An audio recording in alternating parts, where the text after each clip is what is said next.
Okay, we're first going to start off our London system investigation with the dreaded King's Indian defense.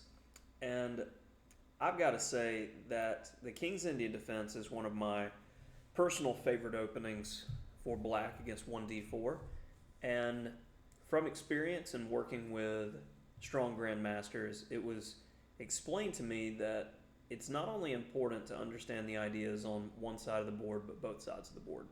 You're going to hear me, as I talked about in the introduction, talk about memory markers over and over. And it helped me to understand when I did a deep study of both players, say world champions Karpov and Kasparov, and their styles, where Karpov was more of the solid player who would grind, grind, grind, and love those types of in-game positions. Kasparov was the antithesis to it. I mean, fire on the board, wanted nasty middle game, wanted tactics, imbalances. So, how could a player like Karpov go toe to toe and handle the nasty tactics of someone like Kasparov? It was because he understood the plans and the memory markers, not just for his side of the board, but for his opponent's side of the board. Because in order to take apart an attack, you of course have to anticipate it. So, let's get started with the first of two videos on the King's Indian defense.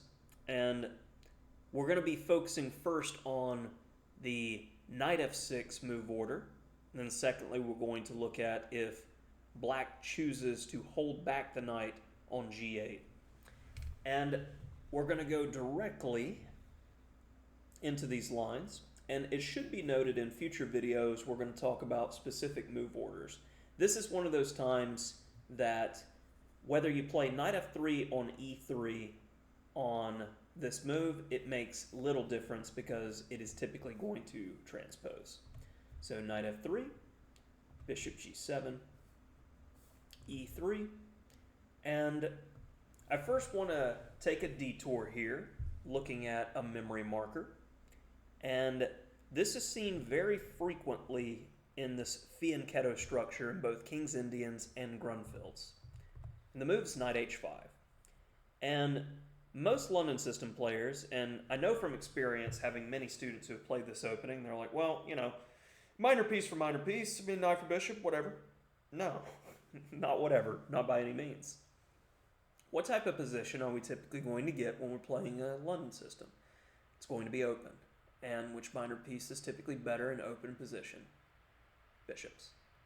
So if he plays knight h5, the first memory marker is going to be make him pay for it. After knight h5, it's giving the bishop a little tickle. Say, okay, pay for it, bishop g5. If you play f6, your bishop's going to be really ridiculous on g7. So you got to play h6 to keep at my bishop. Okay. Now, here we have that memory marker. Not just bishop g3, knight fd2. And the eye of the woman is bearing down on the knight. So if g takes h4, queen takes, and we've got a pawn's worth, black's kingside structure is ruined. We may not have the bishop pair, but we have the better of it. So the more natural move for black is knight f6, in which case we'll play bishop g3, and we're going to have the same themes as we'll see in future variations, except at some point we'll be able to play h4, which will be quite annoying to that kingside structure. On to the next one. So after e3, we've got castles. And now this is where move order becomes important. Because here, if you play the natural enough looking move c4, and black then responds with d5, you have transposed into one of those variations in the Grunfeld that is going to be deeply discussed and is going to be a theoretical chapter in a text. What we're trying to do is avoid these main theoretical discussions that are going to be chapters in books. Because as a Chessable author, I have an unlimited amount of space to work with, and I'll add to my books forever and keep updating them forever. So what's different from a normal book? A normal book, they have a finite amount of space given to them by the publisher, and they have to cut content. You can't always talk about every minor sideline, and just because it's a minor sideline doesn't mean that it's bad. So in this case, our universal move with both facing the Grunfeld and King's Indian is bishop e2, not bishop d3, a very, very significant point. Because if bishop d3, there are lines that black will be able to play d6 and eventually e5 and would have the threat of e4, hitting both the bishop and knight. Against fianchetto structures, you want your bishop on e2, and that's something to keep in the noodle. Continuing, what if knight h5 now? What significant difference does it make? Well, we start off with our same idea as we've seen before, bishop g5. He gives us a tickle, and even stronger than knight d2 here, g4. This is a significant move, and what's different is the black king has committed himself to the king side compared to our line with move 4, knight h5. And this is already very difficult for black to deal with. For instance, if he decides to grab our b, we take back, and development's going to be clean and easy to attack the black king. Move the knight to c3, queen to d2, castle queenside, and we're going to use that open g-file, iron him down. Also, it doesn't help black at all that his h4 pawn is a little bit loose from our knight on f3 as well, and if our knight can get to f5, lights out. So we see a move like king h8, rook g1. It's just, I love that type of position. So going forward here, well, what about if knight f6? No matter if he grabs the pawn or not here, we're going to have the same plan. Knight takes, h4, looking to pry open that king side, and already this is getting nasty as we see that same kind of scheme of development, and we talked about in the previous line, the dream knight getting to f5, knight c3, queen d2, castles queenside, the d-rook swings over to the g-file, and you're just looking to hammer the open position of the black king. Very clean, very effective, and easy to punish this knight h5 move if you know the plan, the memory marker. So coming back, after move 5, bishop e2, let's look at a more mainline approach with d6. Now we play c4 because there is no d5 possibility. And I'll go ahead and give you the idea that in this position, in the event of c5, we're playing c3, and that avoids the Grunfeld theory. And if d5 and the eventual c5, c3. It's always meeting c5 with c3 to maintain our structure.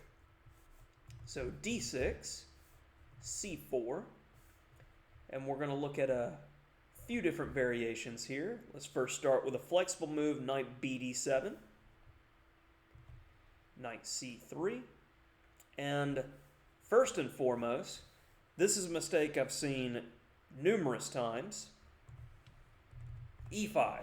They go, well, I'm a King's Indian player, and they just went for the attack.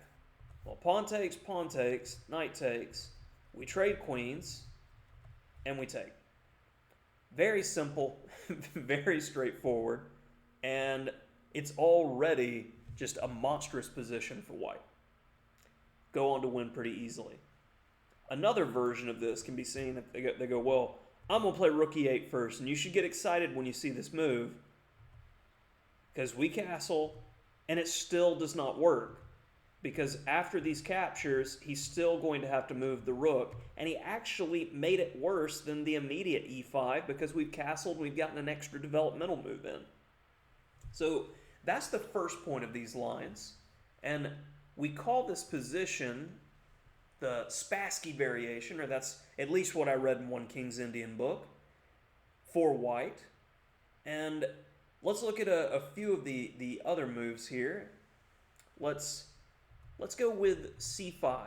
And in the course, when we see c5, our idea and plan is going to be to shut things down and go for d5.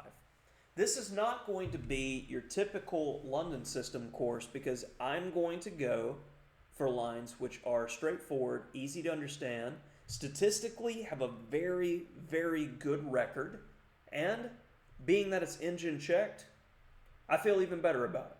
So we've got a lot of novelties in the course, but this definitely isn't one of them. But we're going to play against this Benoni structure. And we only need a few ideas in order to play it at a high level. So let's first start with, when we see a6, his plan is to play for a b5 break. I don't want any of that. No thank you. a4. So queen a5. Okay, he is looking to exploit this pin. Not having any of that. Castles, break the pin. Okay, so knight h5. Just like in our previous variations of knight h5, where should the bishop go? It should be annoying, and it has the added bonus of giving a tickle to that e7 pawn. Very important. So rook e8 to defend, and I love this next move. This next move is a key move in Memory Marker, and it goes with our overall plan in this position for the future. Rook a3. Rook a3 is strong. 1, because it's the best way to defend the c3 knight. 2, in the event that black continues to try to play b5, the rook is going to meanly meet that queen when the a-pawn moves. And here's the best part. In the long term with this rook, the typical plan that you're going to see in this structure is black's going to move this at a certain point, making the d6 pawn weaker. We're going to focus on attacking that d6 pawn, and if he chooses to just sit around and wait, we can play aggressive too. We're going to play for e4, and as this knight eventually gets out of the way, the rook will have the ability to swing over, either to help in the center or with a kingside attack. Rook a3 is a star move in the position to play in Benoni structures because of this long-term flexibility. We've only got one more line to cover in this video. Let's go ahead and knock it out. A common move that I've seen in my students' games here is c6. And c6 is this long-term preparation to get the queen on c7 to finally accomplish e5. But it suffers from the same problems as e5. The queen's also going to be in a really nasty square. So we know he's going to accomplish e5. And typically, and we'll see this in our next King's Indian video, when e5 is accomplished, if our bishop is having to go back to g3, knight h5, it doesn't feel right. We play this move h3. So, 2 lines here. The first will show with queen c7 how this falls flat. Castles, e5. Our bishop is excellent on the h2 square. Rook e8 to try to hold everything together. Now, it's important because you need to hold this image in your mind because this is going to be a typical structure you get in the future variations. Are we playing on the king side? No, that's typically black's territory. Are we playing in the center? No, that's also typically black's territory. So that means we're playing on the queen side. First, let's notice the fact that this bishop is eyeing the lady. So it's going to be very difficult for him to press these pawns at any point in time. So if we could play c5 at the right moment, like say for instance if e4 we move the knight and then get to play c5, that could be devastating for black structure. So we want to play against this idea. So how could I accomplish c5? b4.